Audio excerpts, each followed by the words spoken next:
vouloir comprendre sans d'abord accepter est impossible, nous disent les enseignements spirituels. C'est pourquoi, quand on veut comprendre, quand on veut savoir avant d'accepter, on cherche finalement, en voulant comprendre, à repousser ce qui se passe, à refuser ce qui se passe. Ça peut être temporaire, ça peut être pour se protéger de l'incompréhensible, de ce qui se passe et qui nous dépasse. Mais ça ne peut pas fonctionner, nous disent les enseignements. Il y a nécessité de comprendre de se rappeler que nous sommes venus ici, à l'école de la Terre, dans une école d'apprentissage, une école d'expérimentation, une école d'application. Pourquoi l'âme viendrait prendre un corps? Pourquoi l'âme viendrait dans une création temporaire, où il faut naître et il faut mourir? Il faut naître et mourir et pour renaître. Tout simplement parce que dans les cieux, à l'école des cieux, eh bien, nous avons compris, théoriquement, nous savons. Mais beaucoup de personnes me disent « mais je sais, au fond je sais ». Oui, mais est-ce que vous le vivez? Est-ce que vous le réalisez? Est-ce que vous l'appliquez? Est-ce que vous l'incarnez? Et la réponse est un peu, pas vraiment, de temps en temps, quand j'ai envie, si j'ai envie. Et là on nous dit que dans les temps de rigueur dans lesquels nous sommes, dans les temps d'obligation dans lesquels nous sommes dans l'obligation d'incarner vraiment, d'incarner réellement, entièrement, pleinement, ce que nous savons. Alors une des difficultés sur ce chemin-là, de l'acceptation réelle, profonde et sincère, comme me disait une personne, béni soit-elle, c'est que les premières reconnaissances de notre véritable nature ont été faites à partir de reproches. Et nous avons interprété ces reproches ou ces remarques comme des reproches. Mais à vrai dire, on était en train de nous définir, on était en train de nous reconnaître. Mais comme on l'a fait remarquer négativement, reprocher, parfois c'était des accusations. Toi tu n'es pas comme nous, toi tu es différent, tu es différente. Toi tu n'es pas pareil. Toi c'est autrement. Toi on ne comprend pas. Eh bien, finalement dans nos relations avec les autres, mais aussi dans notre relation à nous-mêmes, on entretient un inconfort, une inquiétude, un agacement, une difficulté à accepter que finalement ce qu'on nous a fait remarquer, ce qu'on nous a reproché, ce qu'on ne supporte pas vraiment chez nous, ce qu'on repousse, parfois qu'on refuse, c'est vraiment qui on est. Et là, les enseignements nous disent que on vient avec un projet. On est un être divin particulier, qui avons un chemin unique, qui vient pour faire, pour réaliser, pour poursuivre, pour continuer, pour accomplir un chemin spirituel qui est déjà déterminé depuis le début des temps et qui se finira à la fin de cette création, au moment où tout sera accompli. Et là on nous dit aussi autre chose de merveilleux, on nous dit à la fin de cette création, chaque être humain, chaque être, chaque créature de Dieu, eh bien, arrivera à réaliser son projet. Son projet, c'est d'être à sa manière un représentant du divin, un représentant unique du divin. Mais ça veut dire aussi, autre difficulté à accepter avant de comprendre, ou accepter pour comprendre, c'est que derrière ça, c'est d'accepter que Nous sommes des créatures, que nous avons été créées. Nos parents ne nous créent pas. Nos parents nous offrent un corps, créent un corps, à notre demande. Notre âme demande aux âmes de nos parents de faire un corps, pour qu'on puisse retrouver ou qu'on puisse découvrir justement ce que l'on est. Mais en même temps, on a été créé. Le divin nous a créés. On n'a pas choisi d'être créé. Mais on nous dit qu'on a choisi de venir. Et pourquoi on a choisi de venir? On a choisi de venir pour justement accepter notre vie, accepter qu'on a été créé, accepter que nous sommes porteurs et porteuses, chacun et tous, sans exception, du projet divin dans une version particulière, unique, différente, authentique, et que notre libre arbitre, c'est justement de l'incarner pleinement, cette version spécifique, différente, et qui fait que il y a des rapprochements, il y a des choses similaires, il y a des aspects communs avec certains, plus ou moins, et d'autres différents, et d'autres uniques, particuliers. Et donc l'idée après, c'est de trouver quelques affinités relationnelles, quelques affinités fraternelles, pour qu'on puisse se soutenir, qu'on puisse se renforcer, qu'on puisse s'apprécier, qu'on puisse être dans une amitié fraternelle, dans un amour fraternel, pour cheminer, pour s'accomplir et se soutenir, avec comme seul lien, comme vrai lien, et bien comme seule alliance possible, le divin, Dieu lui-même, ou ses attributs, ses principes, ses lois, ce qui peut faire que notre lien ne sont pas des attachements, des enfermements, des oublis, des séparations. Et on voit bien que les relations qui sont basées sur l'affectif, sur l'intérêt, sur les avantages, sur la personnalité, ne tiennent pas. On ne peut pas avoir suffisamment confiance. Et les enseignements nous disent aussi, de baser sa vie sur la confiance sans la connaissance, c'est une folie. Parce que quelqu'un qui ne se connaît pas, il ne peut pas se faire confiance, et on ne peut pas lui faire confiance. Mais plus on se connaît, plus on sait que c'est quelqu'un qui respecte les lois divines, quelqu'un qui vit selon les principes du divin, à qui on peut faire confiance dans ce qu'il vit des principes du divin. Mais en même temps, chacun et chacune a toujours un bon et mauvais penchant, des capacités et des difficultés, des possibilités et des limites. Et pourquoi pas? Ça ne doit pas nous gêner par rapport à ça. Ce qui fait que, en acceptant déjà ce qui est comme cela est, eh bien la première chose qui va venir, c'est on va se rendre compte qu'on n'y arrive pas. Et toutes les religions, tous les chemins qui ont toute leur importance, leur beauté, leur raison d'être, selon les différents types d'âmes, selon les différents besoins des âmes, nous disent, eh bien, il va falloir connaître Dieu, connaître les lois divines, et puis de se connaître. Donc connaissance de Dieu et connaissance de soi, l'une avec l'autre, l'une pas sans l'autre, toutes les deux ensemble, pas l'une sans l'autre. Pourquoi? Pour apprendre à dialoguer avec les événements, les accepter, les apprécier, d'être capable de trouver ce dialogue sacré avec ce qui se produit, avec ce qui se passe, pour faire en sorte de ne pas soit imposer sa volonté, qui peut être un moment souhaitable, ou qui peut être un moment utilisé, mais qui touche vite sa limite, ou alors d'être dans un sentiment de soumission, de se sentir imposer les choses, ou alors d'être dans une espèce de combat perpétuel avec les événements, de bataille, de rapport de force. Mais tout le travail,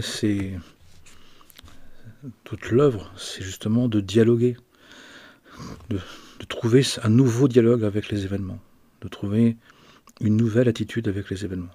Mais ça veut dire aussi d'accepter qu'on ne comprend pas tout, et même qu'on ne sait pas, et d'apprendre à comprendre les événements. Il y a des principes divins, il y a des principes spirituels qui nous permettent de vivre les événements pas comme on veut, pas comme on voudrait, pas comme on aimerait, mais comme ils sont, comme un dialogue avec Dieu. Le divin passe par les événements de notre vie pour nous rappeler qui nous sommes, pour nous conduire. Et comme dans la parabole où Yeshua compte le bon berger compte, quand il manque une brebis qui s'est égarée, parce qu'elle s'est laissée aller, parce qu'elle n'en a fait qu'à sa tête, eh bien il vient nous chercher, il vient nous rappeler. Et on sait que le divin, même quand on décide de faire sans lui, il nous accompagne pour attendre le moment où il nous rappellera notre royauté. Mais ça veut dire qu'il y a un chemin, ça veut dire qu'il y a un processus, qu'il y a un cheminement qui est en cours. Et même si on s'en éloigne, même si on le repousse, même si on le refuse, ce n'est que temporaire. Et on y reviendra toujours. Donc c'est pour ça qu'on peut s'égarer, mais pas se perdre. Et encore une fois, quand on risque de se perdre, eh bien, les événements viennent nous le rappeler comme le berger, avec sa hampe, vient, attrape par le cou, par le lieu de la nuque, là où c'est raide, où il y a des réticences, il y a des refus. Eh bien, il vient nous rappeler à l'ordre, il vient nous replacer, nous refoutre droit, nous remettre sur la voie droite, la voie juste, la voie du milieu. C'est pas agréable. C'est parfois très saisissant, très frappant, comme les plaies d'Égypte. Les plaies, on appelle ça aussi des frappes. Et on voit bien que Pharaon, l'ego Pharaon, ne voulait pas entendre. Sur les 9, sur les 10 forces de son âme, il y avait 9 qui étaient dans une interprétation de la volonté divine, dans une appropriation, mais connotée personnellement de sa volonté. Et donc il fallait qu'il soit repris, qu'il soit rappelé, qu'il soit saisi, comme chacun d'entre nous. On peut l'éviter. Le divin fait tout pour qu'on évite d'être rappelé à l'ordre et de manière de plus en plus marquante et frappante. Comment? En acceptant j'accepte que la vie que j'ai, c'est celle que je dois avoir d'un point de vue de mon âme divine. Bien évidemment, l'âme passionnelle, l'âme égotique, l'âme animale n'est pas d'accord. Et c'est celle-là qui souffre, c'est celle-là qui peine, c'est celle-là qui refuse, c'est celle-là qui repousse. Bien évidemment, puisque c'est cette conscience d'exister idolâtre, ignorante, passionnelle, parfois débauchée, parfois cruelle, qui, comme un animal qui n'arrive pas à se maîtriser. L'animalité ne peut pas se maîtriser elle-même. De vouloir que l'ego se structure de lui-même, c'est impossible. Et l'animal, il ne peut pas. Donc il a besoin que le côté sauvage soit domestiqué pour qu'il puisse, donc on en prenne soin, suffisamment pour qu'il ait ce qu'il faut pour avoir envie de suivre le projet divin de l'âme divine. Comment? En prenant soin, en lui donnant la juste part de plaisir qui le rassure. L'âme animale a besoin de trouver un certain plaisir pour qu'il soit rassuré. Mais il ne s'agit pas de lui donner que du plaisir. Il faut lui donner du plaisir dans le désir de Dieu, dans le désir de s'accomplir, dans le désir d'être un passant, un cheminant. Ça nous appartient. Nous devons trouver du plaisir à notre vie spirituelle, à notre vie monacale, à notre vie monacale, pas monastique, mais notre vie de développement de notre sainteté. En faisant ça, eh bien, on va comprendre que ce qu'on nous reprochait, faisait remarquer, finalement nous définissait. Et on va ensuite se donner la possibilité de regarder ce qu'on nous disait et de garder l'information et de se défaire de l'interprétation, du jugement, de la condamnation, de la connotation plutôt négative qu'on a pu nous dire. Ça appartient à la personne qui l'a dit. Quelqu'un me disait qu'on s'était moqué de lui quand il était petit, jeune, parce qu'il était sensible. Et son père ou ses adultes lui avaient fait remarquer que cette sensibilité-là, c'était ne pas être comme un homme, être comme une fille. Et donc ce qui fait que sa sensibilité, sa précaution, sa bonté, son humilité, il le vit comme une honte, il le vit comme quelque chose de désagréable, d'injuste. Alors que d'un point de vue spirituel, c'est une très grande qualité spirituelle. La force masculine, c'est cette capacité de supporter les choses, de les porter avec sagesse, non pas avec indifférence, ni avec colère, ni avec agressivité. C'est pas d'obliger les choses à devenir ce qu'on veut, c'est d'être capable de les accueillir. Et de les accueillir comme avec une force intérieure d'acceptation pour mieux comprendre. La force féminine, ça va être de défendre la vérité. Seul contre tous, je défendrai la vérité. J'affirmerai ce qui est vrai, mais je le proposerai, je ne l'imposerai pas. Et le féminin, on dit qu'il a été créé directement de la main de Dieu, alors que l'homme a été créé à la demande de Dieu. Et ce qui fait que le féminin, qui est porté par les femmes en particulier, mais aussi le féminin dans les êtres, les hommes, connaît la vérité.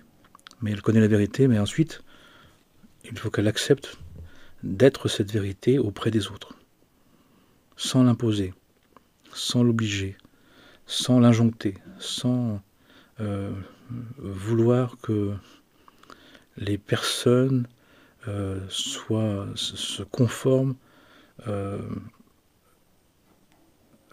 selon leurs critères. Le féminin ne doit pas vouloir imposer la vérité qu'elle connaît sous une forme, d'une manière, dans un temps qu'elles veulent. C'est pour ça qu'il leur faut de la compassion, de l'amour, de tenir la vérité, mais de tenir même pour l'autre qui n'en veut pas encore. C'est-à-dire donc de la vivre, donc de la représenter. Toutes ces réflexions, c'est ce qui me vient aussi par rapport à cette semaine d'accompagnement. C'est les questions des personnes et les situations des personnes. Alors il y a aussi une chose importante, c'est que pour accepter, on nous dit qu'il faut développer une vie spirituelle quotidienne. Pour quelle raison? Il y a toujours une raison. Parce que la conscience de l'âme divine a une conscience qui travaille sur 24 heures. L'âme animale a une conscience qui travaille sur 7 jours. Et une part qui travaille sur le mois. Et une part qui travaille sur l'année. Ce qui fait que si nous voulons produire de la conscience éveillée, réveillée puis éveillée, il nous faut faire un travail quotidien. Ça veut dire régulier, intense dans la part du jour. On nous dit aussi, parce qu'on nous dit que chaque jour, il y a un enseignement à acquérir, par une épreuve à vivre, un défi à relever. Ça montre à quel point notre âme divine a une ambition colossale, a une ambition extraordinaire, qui fait que les personnes qui sont d'un jour, qui sont d'un moment, qui sont d'une période, qui sont d'une situation, elles ne peuvent pas tenir. Ce n'est pas possible, c'est une règle du jeu. Encore une fois, j'essaye raisonnablement, humblement et correctement de dire les enseignements et les règles du jeu pour mieux jouer, pour mieux vivre, pour mieux interpréter, pour mieux incarner. Ce n'est pas moi qui les ai écrits. Et ce que j'en pense et ce que je veux ne m'intéresse plus, ne m'intéresse pas, ne m'intéresse plus. Ce qui m'intéresse, c'est de comprendre les règles du jeu et essayer de les appliquer au mieux. Et donc j'essaye de les témoigner, de les partager, et peut-être que ça vous apportera un peu de bien, et j'en serai très très heureux. Et ça veut dire aussi que l'acceptation, on peut aussi l'énoncer, cette acceptation, avant la compréhension, dans le fait que nous avons accepté que nous avons 5 relations à accepter comme elles sont. La première, la relation à Dieu. D'accepter la relation qu'on a à Dieu. Donc d'avoir une relation à Dieu. Et celle qu'on peut avoir, celle qu'on a envie d'avoir, celle qu'on choisit d'avoir. Et ensuite la relation à l'humanité. d'aimer l'humanité, de respecter l'humanité, sa différence, sa multiplicité, c'est toutes ces variantes. Puis, l'acceptation de la création, l'appréciation de la création, de prendre soin de la création. C'est-à-dire de prendre soin de la nature, du minéral, du végétal, de l'animal, de l'air, des lieux. Puis ensuite, de prendre soin des relations aux autres, à tous les autres. Ceux qu'on aime, ceux qu'on apprécie, ceux qu'on déprécie, ceux qu'on n'aime pas, ceux qu'on déteste, ceux qu'on hait. Nous sommes une seule et même famille. Et même si nous avons des difficultés à aimer chacun, et que ça demande de les aimer différemment, nous avons à développer un amour du prochain, avec tous ces degrés, toutes ces différences. Et puis la relation à nous-mêmes. Nous avons à prendre soin et à accepter aussi notre relation à nous-mêmes. D'accepter la relation que l'on constate à nous-mêmes. Et donc d'accepter la relation qu'on constate avec les autres. D'accepter la relation qu'on a avec la création, et puis avec l'humanité, et puis avec Dieu. En faisant ça, en acceptant comme ça peut être. C'est un constat, on fait un constat. Et quand on fait un constat, on constate ce qui est. Pas ce qu'on voulait, pas ce qu'on a imaginé. Quand il y a un constat d'une difficulté, quand il y a un constat d'un empêchement, quand il y a le constat d'un accident, on fait le constat de ce qui s'est produit, de ce qui s'est passé. Pas de ce qu'on voulait, pas l'idée qu'on s'en faisait, le pourquoi, ça compte pas. En faisant cette acceptation, qui est donc un constat de ce qui est, on va regarder ce qu'on vit, on va regarder comment on le vit, et on va regarder aussitôt les enjeux de l'âme animale, de l'ego, de la personnalité. C'est bien, c'est mal, c'est juste, c'est pas juste, j'ai honte, j'aime pas. Et on va constater ce que ça nous fait pour ne pas y rester à cette lecture-là. Ça nous intéresse pas, ça nous intéresse plus, c'est pas suffisant, c'est plus suffisant. Même si on y passe, on y passe, mais on n'y reste pas. On doit traverser la vallée des larmes, on doit traverser la forêt des illusions. Le petit poussé, quand il est dans la forêt, il monte sur l'arbre, il voit la clairière au loin, où il y a une lumière dans une maison. Il redescend, il traverse la forêt pour arriver à la clairière, au lieu de la nouvelle clarté, pour rentrer dans la maison de l'ogre, et pour se confronter justement à ce qui, en soi, est comme un ogre, est comme un pharaon, est comme quelqu'un qui est quelqu'une, l'ogre et l'ogresse, qui veulent toujours penser que les choses, elles sont dangereuses, elles sont injustes, elles sont mauvaises, elles sont fausses. Et heureusement, le petit poussé, lui, il veille, il prie, il veille, il garde la veille. Il ne s'endort pas. Il ne perd pas la conscience de la vérité, de la véritable nature des choses, des êtres. Il observe en silence. Il est prudent, il est vigilant, l'esprit de vigilance. Et à un moment donné, il va faire en sorte de retrouver le sens des choses, de se réaligner sur la volonté divine. Comment ? En respectant le masculin et le féminin, en respectant l'attitude rigoureuse que nous devons avoir avec les enseignements, la connaissance rigoureuse des enseignements et l'application bienveillante dans les 5 relations avec nous-mêmes, avec l'autre, avec la création, avec l'humanité, avec Dieu, des enseignements. La loi et le prophète. Et Yeshua nous disant, sachez que je note aucun iota, pas un iota de la loi des prophètes, je l'applique. Il dit même qu'il représente l'application, il montre comment appliquer. Donc ça veut dire aussi que il y a chez les prophètes, chez les saints hommes et saintes femmes, chez les représentants du divin, il y a une incarnation de comment accepter la vie, comment accepter la volonté divine, comment accepter sa vie dans la volonté divine. Donc on a des exemples. Après, chacun choisira son exemple, son saint homme ou sainte femme préféré. Ça, c'est un choix personnel. Certains, c'est Yeshua, d'autres, c'est Marie, d'autres, c'est Rabbi Nachman de Breslev, d'autres ça va être le Bouddha, d'autres ça va être Mahatma Gandhi, d'autres ça va être le Bouddha, d'autres ça va être etc., etc. D'autres ça va être un saint homme orthodoxe ou chrétien ou musulman, ça va être un grand maître soufi musulman, etc., etc. Et puis et autres. D'autres ça va être la création, d'autres ça va être la grande lumière, d'autres ça va être... Il y a des tas de termes merveilleux qui disent tous la même chose, mais dans des formats différents, dans le format personnel, dans le format relationnel, dans le format selon la création, selon l'humanité ou selon le divin. Donc différentes conceptions pour dire la même chose. Parce qu'encore une fois, il y a différents types d'âmes, et dans ces différents types d'âmes, il y a différentes facettes de ces différents types d'âmes. Donc il y a besoin aussi d'une nourriture et d'une abondance et de plats différents. Et que l'un aime le couscous et l'autre aime le steak haché et l'autre encore autre chose, un plat végétarien ou vegan, l'essentiel c'est de bien se nourrir selon son âme, selon son être, et de partager le repas.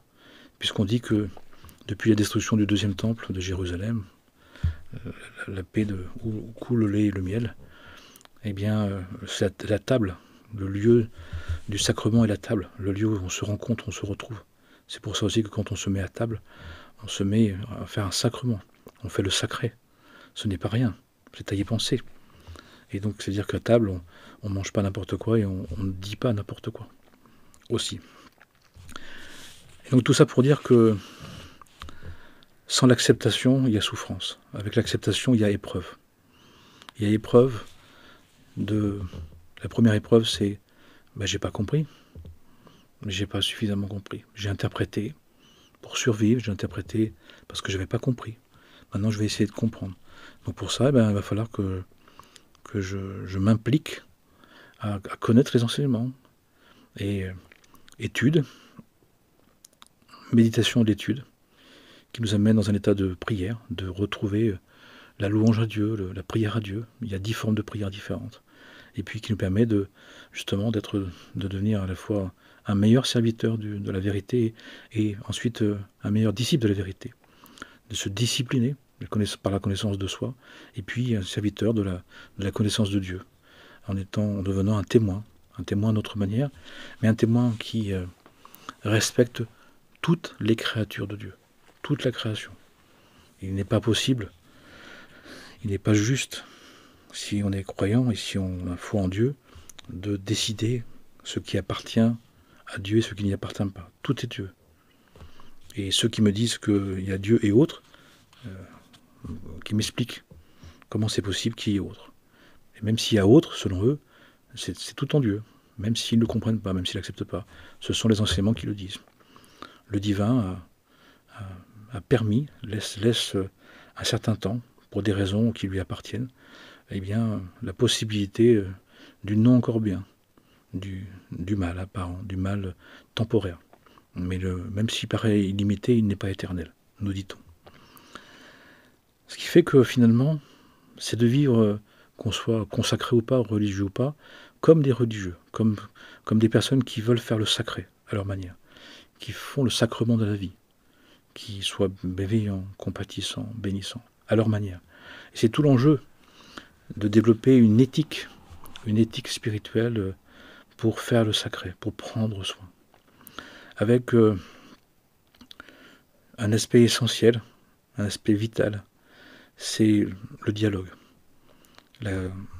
Ce que l'être humain peut apporter, doit apporter, c'est le fait de dialoguer, le fait d'étudier, le fait de chercher, le fait de bénir, le fait que par le verbe, d'utiliser le verbe créateur. Le divin nous a proposé de venir dans cette création pour qu'on apprenne à utiliser son verbe, par notre pensée, par nos paroles et par nos actes. Dans notre pensée, par notre parole et par nos actes.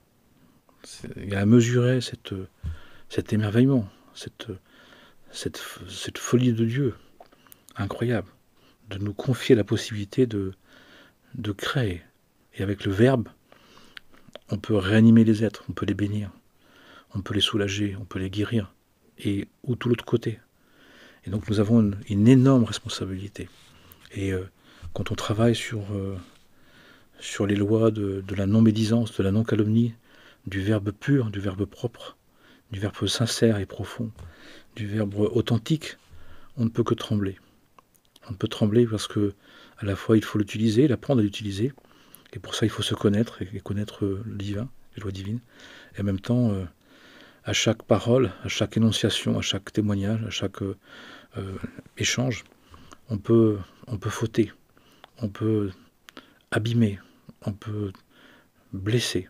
Et combien de personnes, il n'y a pas une personne qui me dit, tout le monde me dit qu'il a été blessé, non pas par des gestes, mais par des mots. Ce qui reste le plus, ce ne sont pas les gestes, c'est surtout les mots, les attitudes, les non-dits, les faux-dits, le non-amour, le faux amour, le contre-l'amour, dans le verbe, dans la parole. Et la guérison de ça, eh bien, c'est la parole vivante, la parole aimante, la parole bénissante, la parole rassurante. Mais comment rassurer si on ne connaît pas les enseignements? Comment rassurer si on ne voit pas dans ce qui se passe l'œuvre divine? Pour cela, il faut la chercher. C'est une liberté. Le divin nous laisse la liberté de chercher.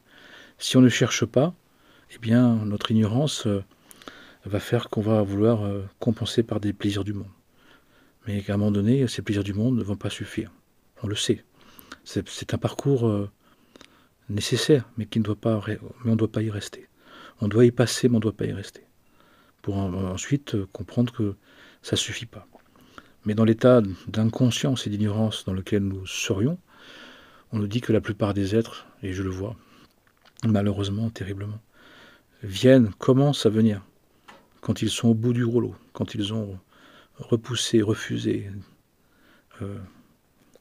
quand ils ont dénigré totalement. Mais comme la vie qui est Dieu, la vie qui est la volonté de Dieu, vient les rappeler, vient les saisir, vient leur enlever, vient leur ôter, vient leur supprimer leur idolâtrie, eh bien, ils commencent à crier, ils commencent à supplier, ils commencent à revenir vers Dieu, mais dans une situation de perte, de difficulté, d'amoindrissement, qui fait beaucoup de peine, qui demande beaucoup de compassion, beaucoup de bienveillance. Les êtres sont cassés, les êtres sont brisés, les êtres sont apeurés, sont terrifiés, parce qu'ils ont tellement insisté que maintenant, eh bien, quand ça s'écroule, on voit au quotidien des gens, ça s'écroule, eh bien, il ne reste pas grand-chose. Et étonnamment, ce qui reste, eh bien, c'est les reproches. Ce qui leur reste, c'est ce qui est resté, même si on leur a reproché, même s'ils se sont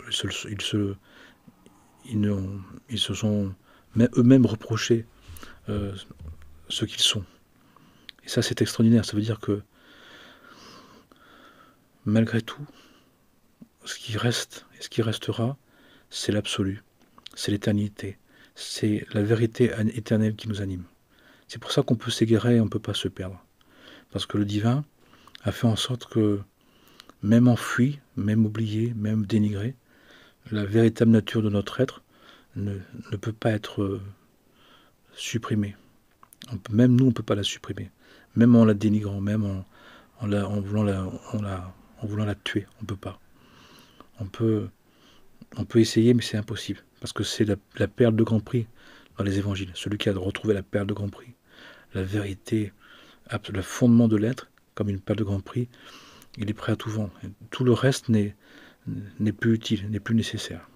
Et on en est là actuellement.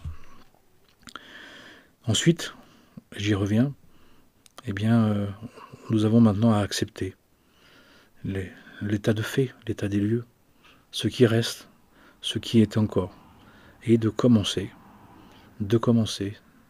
un peu, à peine, un tout petit peu, le chemin du retour. Alors on nous dit qu'on n'est pas en retard. On nous dit que justement, le chemin de l'oubli, le chemin de l'éloignement, le chemin du refus, c'est celui qui est en train de se terminer, dans cette fameuse fin des temps anciens. C'est celui où on s'était approprié notre héritage ontologique et on en a fait ce qu'on a voulu, ce qu'on a pu, ce qu'on a désiré. Et maintenant, eh bien, on arrive à un bout. justement pour ne pas s'égarer, pour pas que l'humanité s'égare, à les rappeler à l'ordre divin, à sa royauté.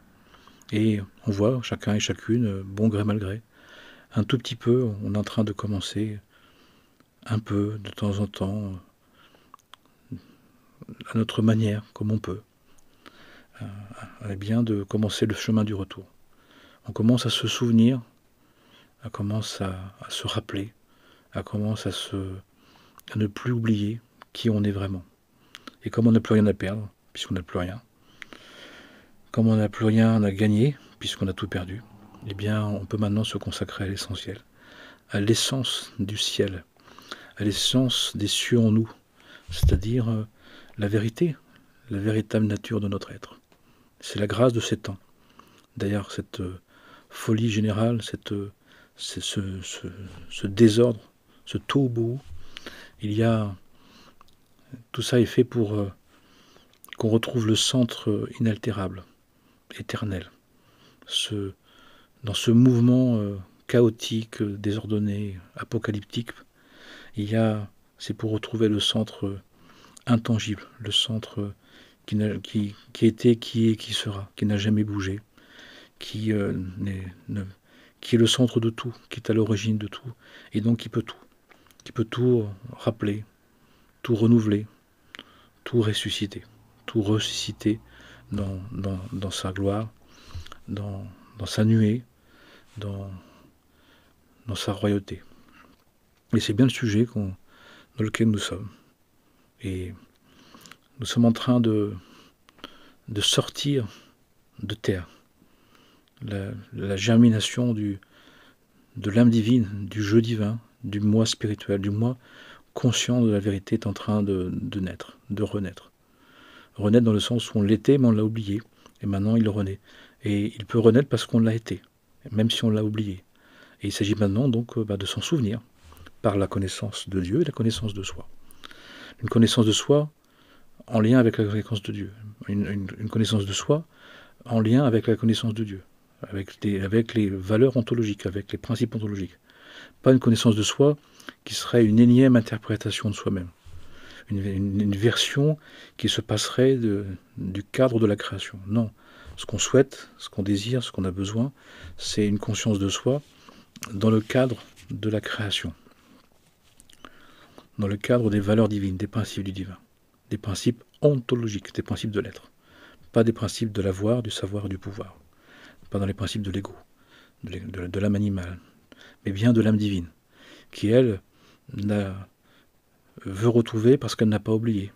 Dans l'âme divine, il y a une part qui est toujours tournée vers le divin, qui n'oublie pas. Le petit poussé, cette petite part, ce 1/7 qui reste en contact, qui reste en attente, qui reste en veille. Et c'est de là où nous devons partir, que nous devons repartir, que nous devons recommencer à partir. Nous devons partir pour commencer. Dans une situation donc où on n'a plus rien. On n'est plus rien dans l'existant. On n'existe plus. On se sent être plus rien. Parce que tout ce qu'on était, dans la grande majorité, c'était du vent, c'était du temporaire, c'était de l'illusoire, de l'imaginaire. Il nous fallait, c'était un parcours d'appropriation. Mais maintenant, cette conscience d'exister, elle doit devenir une conscience d'être en Dieu, par Dieu, avec Dieu. Alors, on peut se souhaiter les uns aux autres, les uns avec les autres, et bien justement de s'en souvenir. Mais pour ça, il faut le chercher. Ça ne se fait pas tout seul. Ça ne se fait pas sans nous. On a décidé pendant un certain temps, de ne pas s'interroger, de faire comme on voulait, de faire à notre manière, d'en faire qu'à notre tête. Et bien, puisqu'on a eu la liberté, on a pris la liberté, le libre arbitre, de faire comme on voulait, et bien, si on veut revenir, ça nous appartient. Et là, eh bien, c'est une décision personnelle. Ça appartient à chacun. Ça, c'est la liberté de chacun. Moi, j'accompagne des personnes où je peux les prévenir, je peux leur rappeler, je peux les accompagner, je peux les motiver, mais il y a une partie que je peux pas faire, que je dois pas faire, que je peux pas faire. C'est celle de l'implication que les personnes elle est prête à faire, de l'engagement qu'elle est prête à prendre avec elle devant Dieu et devant Dieu avec elle. Ça, on peut pas le faire. Ce qui fait que on invite, on rappelle, on informe, on témoigne, et ensuite la personne, eh bien, c'est à elle de s'engager, de le vouloir, puisqu'on a utilisé notre libre arbitre pour oublier, pour négliger, pour faire comme on voulait, eh bien, nous avons utilisé notre libre arbitre pour revenir.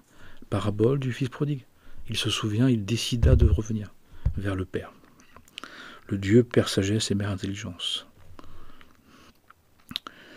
Ce qui fait que, finalement, dans cette version des choses, ce qui maintenant va nous affliger, c'est de voir que ce qui nous reste, c'est ce qu'on avait mis de côté. C'est ce qui n'avait pas été accueilli par les autres. C'est ce qu'on nous a même reproché, ce qu'on nous a fait remarquer de manière négative, mais que nous-mêmes on a mis de côté. Parce qu'on voulait être aimé, on voulait faire partie de ce monde, on voulait être apprécié, on voulait avoir une place dans ce monde. Ce qui fait que pour faire partie de ce monde, faire partie du groupe, de la famille, du couple, eh bien, on a mis de côté ce qui reste avant tout et après tout. Parce que ce qui reste, quand il y a l'hécatombe, quand il y a la défaite, quand il y a les désillusions, eh bien, c'est la vraie nature de l'être. Nature de l'être qui est imparfaite, qui est en voie de perfectionnement. Il y a le potentiel, reste le potentiel de l'âme divine, qui maintenant a besoin de germer, et puis de grandir, de s'accomplir. Et donc, d'où le travail spirituel.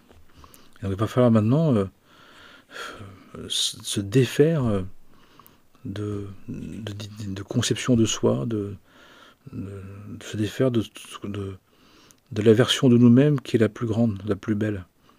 Ça veut dire d'accepter notre vocation, d'accepter nos dons, d'accepter nos capacités. Mais comme on nous les a reprochés, comme on ne nous a pas appris à vivre avec, eh bien, il va falloir qu'on le fasse.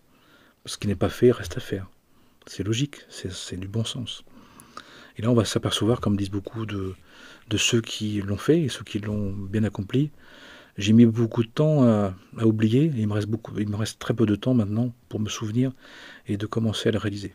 Alors, il faut savoir que dans cette vie, on réalisera souvent un démarrage, souvent un début de prise de conscience. Mais on ne fera pas grand-chose, on ne fera pas la totalité. On la fera, pour ceux qui croient en une seule vie, on la fera dans les mondes spirituels la suite. Pour ceux qui disent qu'on revient, eh bien on le fera au fur et à mesure. Et puis en plus, ceux qui reviennent, on dit que chaque temps d'humanité et chaque incarnation porte une partie de notre projet. Donc il y a une partie de notre projet qui est celui-là, et dans les prochaines vies, il y en a d'autres. Et les autres parties de notre projet des autres vies ne peuvent pas venir pour l'instant ici. Donc il va falloir patienter. Il va falloir accepter de travailler ardemment, vraiment, avec engagement, avec implication, pour la part qui est disponible, la part qui est possible. Et puis il y a d'autres choses qui ne seront pas possibles. Donc, il va falloir aussi accepter qu'on n'ait pas tout à faire, qu'on ne puisse pas tout faire, mais qu'on fasse vraiment ce qu'on a à faire. Ce qui est déjà beaucoup. Quand on sait ce qu'on a à faire, et même si ça paraît peu, de le faire vraiment, c'est intensément, complètement, quotidiennement, d'en avoir la maîtrise, d'en avoir la certitude, d'en avoir l'incarnation réelle et complète, c'est un travail harassant, c'est un travail éprouvant, et un travail qui va demander un investissement vraiment, de s'y consacrer, que ça soit notre vie. De toute façon, on n'a pas rien à perdre, il ne nous reste plus grand chose, donc on peut s'y consacrer. Sinon, qu'est-ce qui nous reste? De déprimer de ce qu'on n'a plus, comme certains le font. Je vois pas mal de personnes qui dépriment de ce qu'ils sont plus. Ils avaient peur de ne pas avoir ce qu'ils avaient, ce qu'ils ont réussi à avoir, et maintenant qu'ils l'ont plus, et bien maintenant ils dépriment de ne plus l'avoir. C'est pas une vie, ça. C'est une vie d'esclave, d'esclavage, d'idolâtrie. C'est une vie de personnes qui ont perdu leur royauté. Mais l'idée, c'est maintenant de se souvenir qu'on est des êtres divins, des créatures de Dieu qu'il a créées pour qu'on devienne des êtres divins à part entière. Et selon le chemin qu'on veut prendre, selon le versant de la montagne qu'on veut monter, la forme religieuse, la forme spirituelle, religieuse, mystique, psychospirituelle, peu importe, et bien de commencer le chemin. Et dans tous les cas, quel que soit le chemin, l'intensité, l'implication, la régularité, la connaissance de Dieu, la connaissance de soi, elle est inévitable, elle est fondamentale.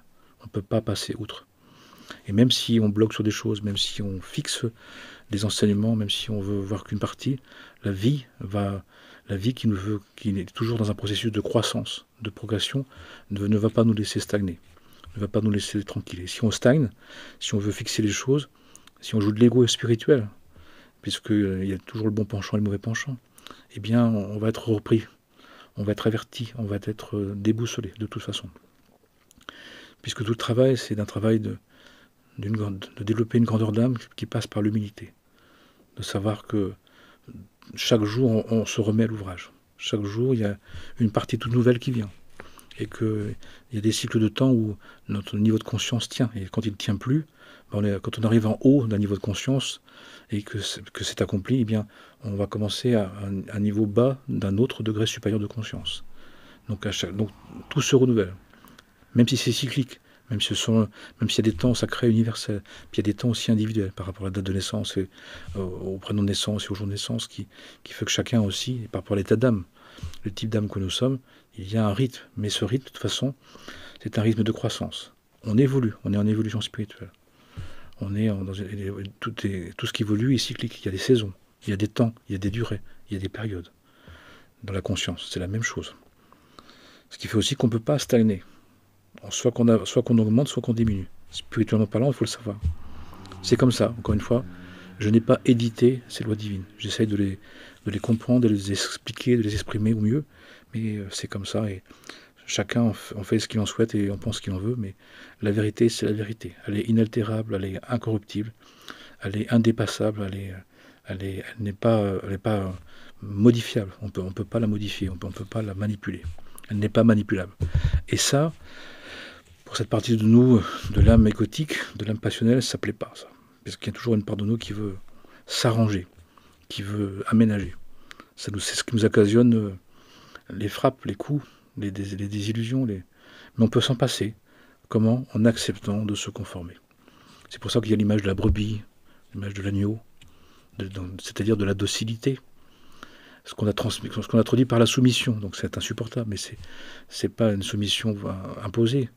C'est une soumission volontaire, ce qu'on appelle une docilité. De devenir docile à l'Esprit Saint, à l'Esprit de vérité, à l'Esprit de vie.